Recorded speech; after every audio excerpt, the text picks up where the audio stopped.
Assalamualaikum warahmatullahi wabarakatuh. Saya Khofifah Indar Mawarsari dengan NPM 251020201, Fakultas Ekonomi dan Bisnis Islam, Prodi Perbankan Syariah kelas C semester 4. Di sini, saya akan mempresentasikan materi mengenai sumber daya alam yang dapat diperbaharui guna memenuhi tugas ujian akhir semester mata kuliah Green Economy and Trade dengan dosen pengampu Bapak Alif Rahman Setianto, SE, ME. Yang pertama, pengertian dari sumber daya alam yang dapat diperbaharui.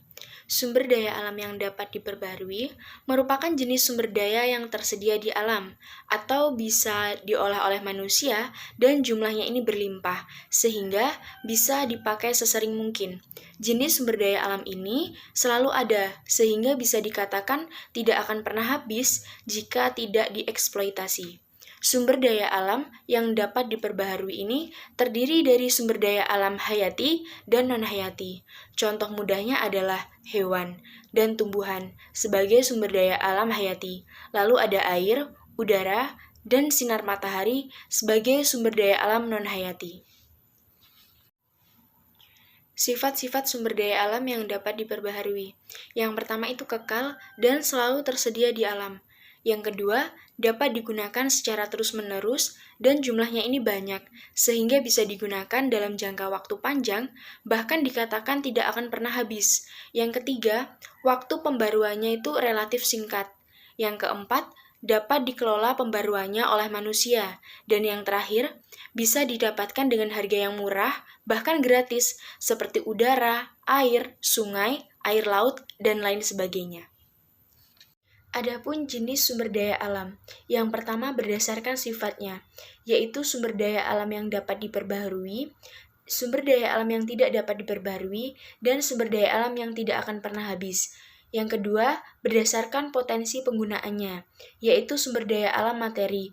Jenis ini digunakan dalam bentuk fisiknya, contohnya besi, kayu, serat kapas, dan emas. Yang kedua, sumber daya alam energi. Sumber ini digunakan untuk memanfaatkan potensinya sebagai energi. Contohnya minyak bumi, gas bumi, air terjun, dan sinar matahari. Yang ketiga, sumber daya alam ruang. Jenis ini dimanfaatkan sebagai ruang tempat hidup, misalnya tanah. Berdasarkan macamnya, ada sumber daya alam non-hayati atau abiotik. Ini merupakan sumber daya benda mati, contohnya tanah, batu, air, dan angin. Yang kedua, sumber daya alam hayati atau biotik. Ini merupakan sumber daya alam yang berupa makhluk hidup, contohnya manusia, hewan, dan tumbuhan. Adapun manfaat dari sumber daya alam ini, yang pertama ada sumber daya alam nabati. Sumber daya alam nabati ini bermanfaat sebagai bahan pangan, bahan sandang, bahan kayu olahan, dan bahan obat-obatan. Yang kedua ada sumber daya alam hewani. Sumber daya alam hewani ini sebagai sumber pangan, termasuk perikanan, peternakan, dan budidaya lainnya. Yang ketiga, ada sumber daya alam energi. Untuk sumber daya alam energi ini, berbagai kegiatan manusia, seperti listrik, mobil, gas alam untuk memasak, dan berbagai kegiatan sehari-hari. Ada berbagai jenis sumber daya alam yang dapat diperbarui di lingkungan sekitar, yaitu ada udara, air, tanaman, pangan, hutan, hewan, dan hasil laut. Adapun permasalahan dalam sumber daya alam yang dapat diperbaharui, contohnya dampak menebang pohon secara sembarangan. Di sini ada dua dampak, yaitu yang pertama dampak di lingkungan, hutan menjadi gundul dan tanah menjadi tidak subur. Yang kedua, dampak menebang pohon bagi orang lain. Yang pertama, kurangnya pasokan udara bersih, timbulnya banjir, dan kehilangan sumber air, juga mengalami kekeringan. Solusi dari penebangan pohon secara sembarangan ini ada 5 solusi. Yang pertama melakukan penyuluhan kepada masyarakat, yang kedua melakukan reboisasi atau penanaman kembali, yang ketiga memperketat pengawasan dan pengendalian, yang keempat mempertegas peraturan dalam perundang-undangan, dan yang terakhir memberikan sanksi kepada pelaku. Pemanfaatan dan pengelolaan sumber daya alam yang dapat diperbaharui. Yang pertama, pemanfaatan hutan dilakukan dengan cara pembibitan, tebang pilih, penanaman kembali atau reboisasi, dan rehabilitasi. Yang kedua, pemanfaatan dan pengelolaan air dengan cara mempertahankan keberadaan hutan agar mata air ini tidak kering, terutama hutan di daerah hulu sungai, menjaga air sungai agar tidak tercemar, mengusahakan air sumur agar tetap bersih, dan juga air laut harus dijaga agar tidak tercemar. Yang ketiga, pemanfaatan dan pengelolaan tanah dilakukan agar kesuburan tanah tetap terjaga, misalnya dengan pengeburan tanah, pemupukan, serta penyiraman tanah.